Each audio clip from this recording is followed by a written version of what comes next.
Broadcasting from beautiful, tropical Vero Beach, Florida, it's Money Nation with Ed Gardner. Good morning and welcome to Money Nation. Today, with the Kentucky Derby about a week away, we're going to be talking about not only some business about software, but we're also going to be talking about horse racing with our special guests. Today's guest is Larry Davis. Larry grew up in Fort Plain, New York, about 50 miles west of Albany.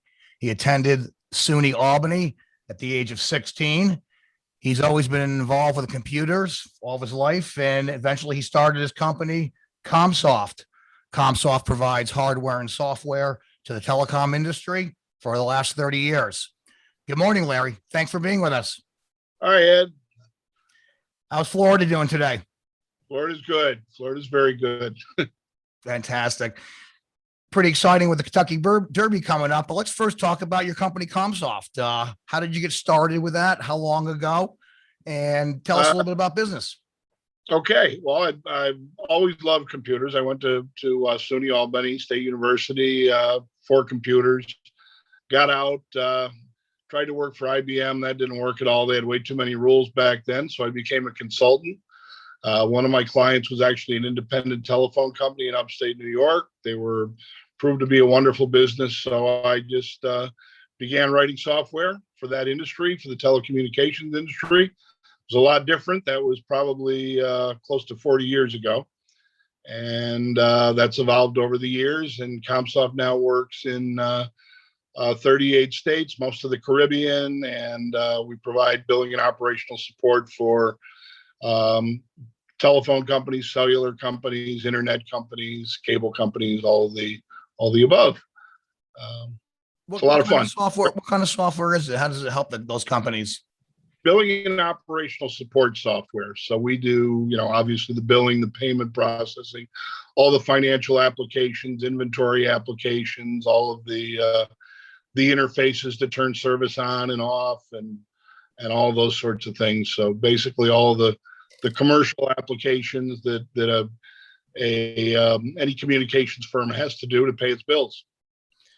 I saw that it says both hardware and software. Are you more software, or you do some kind of hardware business as well? We're actually a software developer. We're a business partner with IBM, and we package with our product when necessary IBM hardware. But we're pretty much just a development shop. How is business going? Business is great, believe it or not. The pandemic changed the way we do business, although because we're computer people, working at home wasn't that big of an adjustment for us. So that went fairly seamlessly. Because we're in the communications business, we had all of the systems in place as far as communications to be able to do that fairly easily. And ironically, what I had assumed would be a very large dry spell, a number of our clients, and we made some good potential sales lately, have been based upon the fact that our potential clients had some time frame to go out and re-inventory their infrastructure and that sort of thing and make some buying decisions. And it's been very, very good for us. So we almost feel like we were insulated from the pandemic. That's fantastic. I actually drove by I think it's your office, the office in Rensselaer. I live on Best Road down the road, and I went to Walmart, came back, and I think I drove by your office today. Are anyone working there, or are they all working remote? That's the Brain Trust, and there's a few people in there pretty much every day, but right now it's remote. I love that office building. It was built in 1820. It's a beautiful old brick mansion, and it's a lot of creativity has been produced in that building since we went in there in 1993. That's amazing. I love that building too. It is beautiful. It's like a big old Southern mansion or something. And I drive by all the time. I never knew that was your office until today. With the Kentucky Derby coming up, let's talk horse racing here. Last year was quite a year for you. Not only are you in the software, you're in the horse racing business. And let's talk about Tiz the Law. What a surprise last year. First U.S. bred to win the Belmont in 100 years. Tell us about Tiz the Law. Tiz the Law was an outstanding horse. I mean, I've been buying horses or involved in horse racing.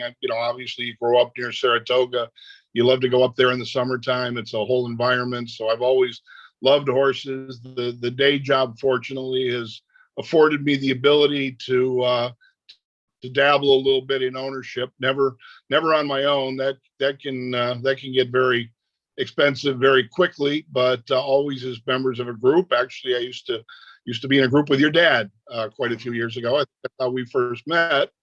The county executive of Albany County was an interesting person. He loved horses, and probably about 13 years ago, I joined a group called Sackatoga Stables, who prior to my joining were they actually had a nearly a Triple Crown winner, a Kentucky Derby, and a Preakness winner called Funny Side, which was a wonderful horse. I ran into the managing partner one day up at Saratoga where they served some adult beverages, and we got talking, and sounded like a wonderful opportunity. And I have been involved. I think that was we formed a separate partnership, an LLC, for each horse that we purchased. I think I got involved in number 7, and I think we're in the low 20s now. And I've been involved with every one. So that means there's 13 different horses, 7, 8, 9, 10. Probably a little more than that. I think we've got 9 active right now. Some retire, some don't work out. That's the nature of the business. But at any given time, we'll purchase 1 or 2 a year, and move forward from there. And then, we generally purchase them as a yearling. We purchase at Fasig-Tipton auction, usually in Saratoga. We have a wonderful trainer. All of our horses are with the same trainer, Barkley Tagg, who was with Funny Side, and he's a wonderful man. His partner Robin Smullen, who is just outstanding. We trust them impeccably, and usually to pick a horse, we look through the catalog. We'll pick about a dozen. They'll narrow it down to a few. We'll bring in a vet. He'll narrow it down to 3 or 4, and then hopefully we go to the auction with a few bucks in our pocket and get lucky. Now, when you first got Tiz the Law, did you have big expectations for him? Did he have a good mom or father and mother horse? What'd you? Well, it's a Tiz now horse, so it's got a lot of history in it. Its father was Constitution, which turned out actually to be the sire of the year last year. We didn't know that when we bought it, and the irony of it is we actually bid in our limit that day, or what we said we're going to go as high as was only $100,000, and somebody else bid 100, and we kind of at the last minute decided to go to 110,000. Got the horse, and the rest is history. That's amazing. When did you know that he was going to be a special horse, though? Our trainer is he's a wonderful, very knowledgeable man, but he's a bit of a curmudgeon. He doesn't get excited at all. And early on, he actually contacted our managing partner and said, I think we've got a comparable to Funny Side here. So it was fairly early on that we knew we did. And the horse it had an injury, an untimely injury, but it's still doing fine. Just curtailed its racing career a little early. But it's just one of those horses where even after a race or after a workout, if another horse comes up behind him, he takes off again. He doesn't like to be behind anything. And that apparently is a very good trait in a horse, especially during a horse race. That's funny. So he is retired now, right? Yes. Did he retire him just to put him to stud, or did you retire him to an injury? We negotiated with Coolmore Stables, which is the largest siring organization in the world. They're out of Ireland. They run Ashford Stables in Lexington, Kentucky. We had negotiated with them much earlier on, but as we're all horse people, we'd actually negotiated to run the horse until it was 4 years or through its 4-year-old career. And we had anticipated, I had my tickets to Dubai for the World Cup a couple weeks ago. I had to cancel those. That hurt. We certainly wanted the horse at Saratoga this summer. We did win the Travers last year, and that was a wonderful time, but there were literally only 50 people on the track. We were allowed on the track as owners, a group of us, but it's just a little eerie and surreal to be at a racetrack like Saratoga when there's about 50 people standing around and the Travers is running. So it was a bit of an odd year. Yeah, that's amazing. I love Saratoga too. First went there with my grandmother for breakfast as a little kid. You can go out there for the 7 a.m. breakfast, and throughout the years, I always had a great time there. So, Tiz the Law now is retired. Where is Tiz the Law? Down in Lexington, Kentucky at Ashford Farms.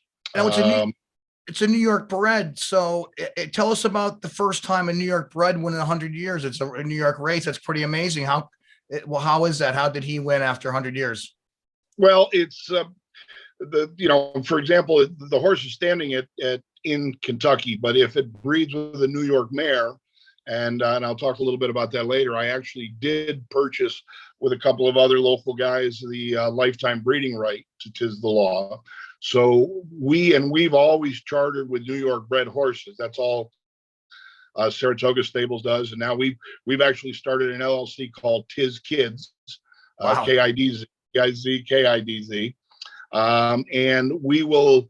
It's pretty much our goal that we will always use New York bred. So we'll get a New York mare. We'll ship it down. They'll have a little bit of a hookup. Hopefully everything goes well. We bring the mare back to New York. The mare foals the horse, and that actually makes the foal a New York bred. Is that what you want? Does that make it more valuable to have just New York breds coming from Tiz the Law? Well, we've always been a New York company. There are some very nice purse specials. When you win as a New York bred, there are some breeding specials. So it's kind of in our charter of the horses that I mentioned earlier. I think 27 of them or 24 through the LLC. They've all been New York breds. Oh, That doesn't mean the deed happens in New York, but it means they're born in New York. Excellent. Larry, we're going to take a quick break here. Remember, listeners, any questions at all about your investment, your portfolio, always feel free to give me a call, or you can give me an email at edgardner@cutterco.com. We'll be right back. All opinions expressed by Ed Gardner and or his guests on the Money Nation show are solely Ed Gardner's and or his guests' opinions and do not reflect the opinions of Cutter & Company or any of their affiliates. You should not treat any opinion expressed by Ed Gardner and or guests as a specific inducement to make a particular investment or follow a particular strategy, but only in as an expression of their opinion. Ed Gardner's and his guests' opinions are based on information he considers reliable, but neither Cutter & Company nor affiliates and or subsidies warrant its completeness or accuracy, and it should not be relied upon as such. Always talk to your financial advisor before making such decisions. Welcome back to Money Nation. So, Larry, let's talk about the horse racing industry. You don't only make money just by purses and horses winning races. You also, the other big way, or probably the main way, is breeding. Can you talk about that and the two different things, racing and breeding? Well, again, if you get a star, and this is like winning a lottery ticket. I mean, it's the managing partner of our outfit, Jack Knowlton, has actually done this twice. He's won all three parts of the Triple Crown, and having even a horse in the Triple Crown is like winning the lottery, and winning is even better. So I mean, there are people from the Middle East who have spent hundreds of millions of dollars on horses that have never had that opportunity. So it is very, very much like winning the lottery.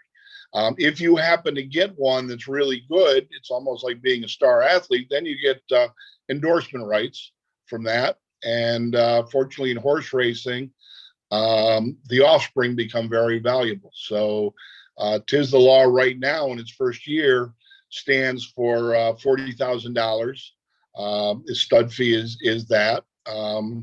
Depending upon what his first group of horses does in a couple of years, that may well go up substantially. But I can't certainly disclose our agreement with Coolmore, but suffice to say that it makes the purses look not very large. Yeah, it's interesting. If you look back at, I think the most expensive horse, Fukushiyaka Pegasus, that horse, yep. I think, for $70 million.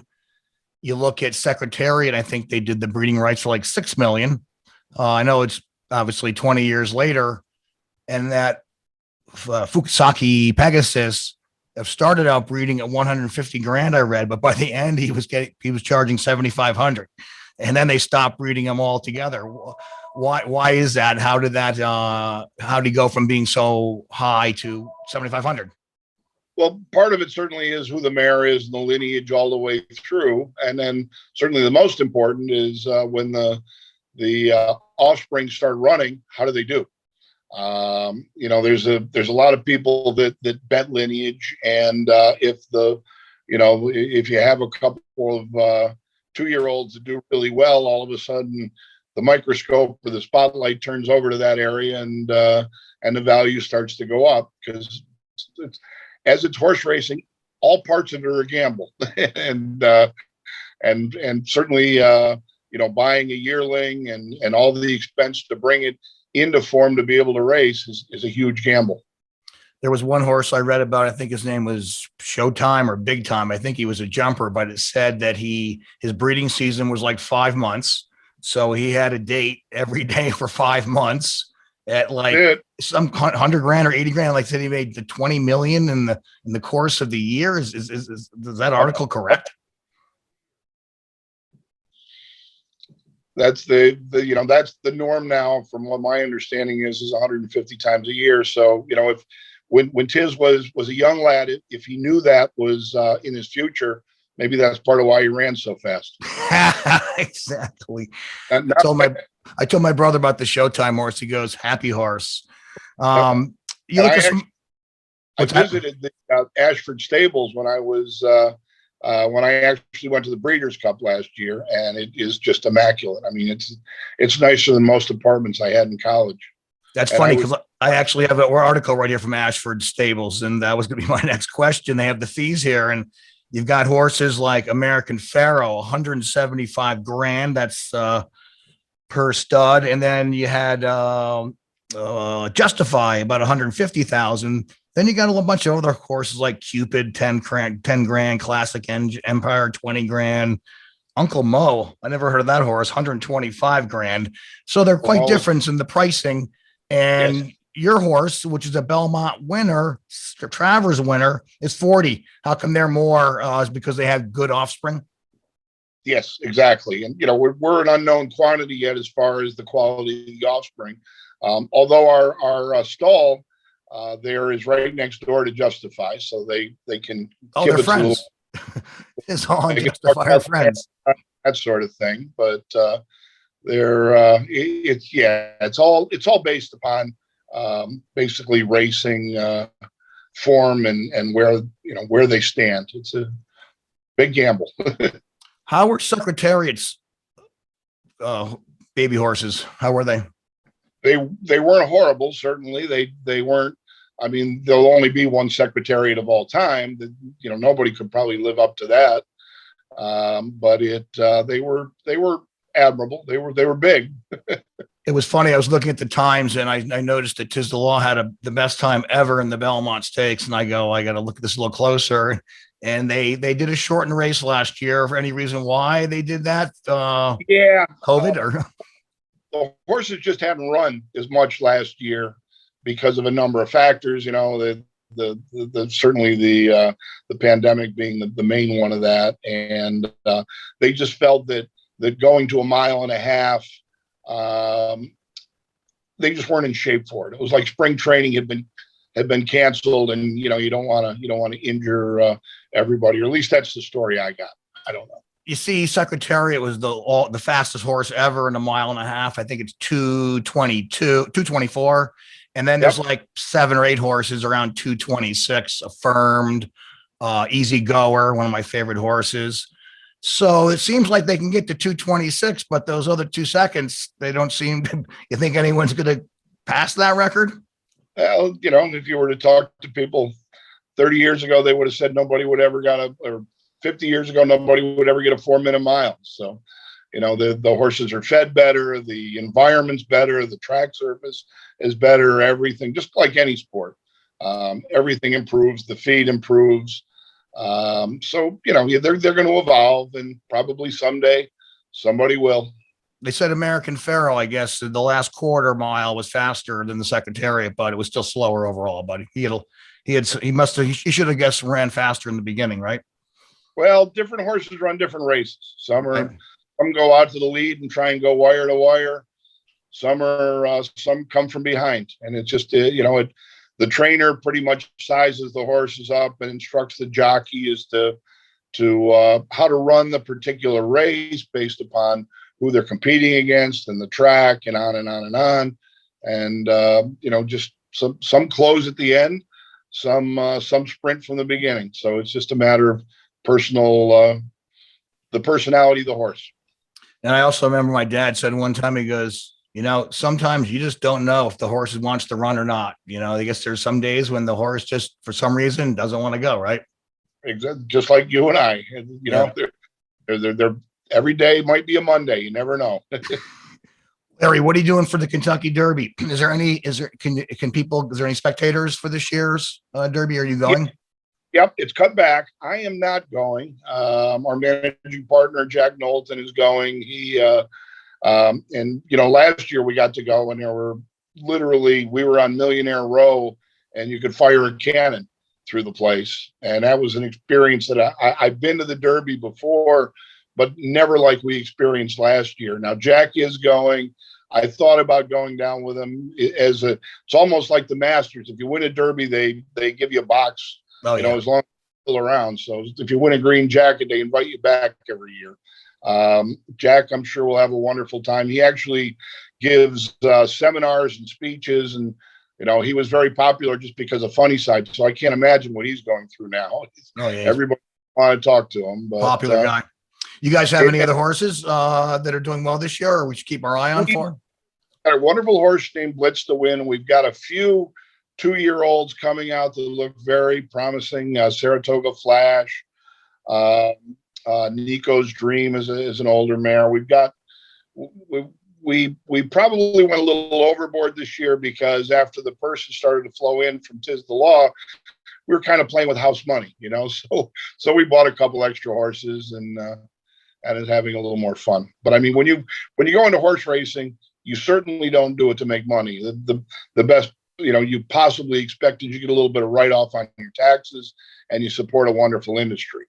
And with Tiz the Law, I mean, I could last a lot of years and buy a lot of horses and still be in the black. So that's a beautiful thing, Larry. It's a beautiful thing. Now with the Derby coming up, I haven't followed too much and looked at the entries, but I'm going to go with my buddy from prep school, Trinity Pauling. He's a Kentucky breeder. He's going Midnight Bourbon. I'm not sure if he's a long shot or not, so no one bet on that, please. Larry, who do you like in the Derby? Well, after viewing it, not nearly as closely as I did last year, I kind of like Essential Quality is going to be very difficult to beat. There were a lot of horses throughout the year that had a lot of potential that for one reason or another aren't going to be in the Kentucky Derby.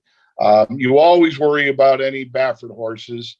But there's a horse out there, Known Agenda, that I kind of like. I think that's going to be, if I were to put some money on it, which I may, that's probably where I'm going to go. I think Essential Quality will probably win, but it's not going to really be that much of a payoff. Yeah. I don't like betting on the favorites too much either, but I guess making money is better than losing money.